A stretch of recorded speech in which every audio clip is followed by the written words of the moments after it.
Buenos días, hoy les estaré mostrando lo que estamos haciendo de vez en cuando.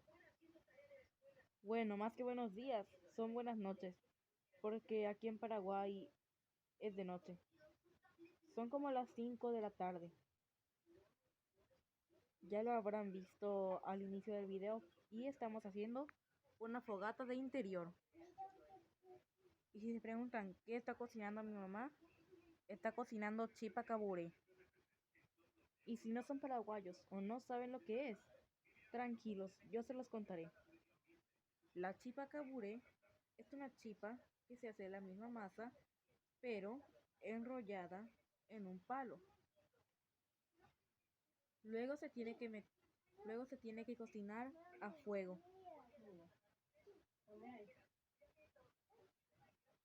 Si se preguntan cómo es la masa de la chipa original, bueno, los dos comparten la misma masa.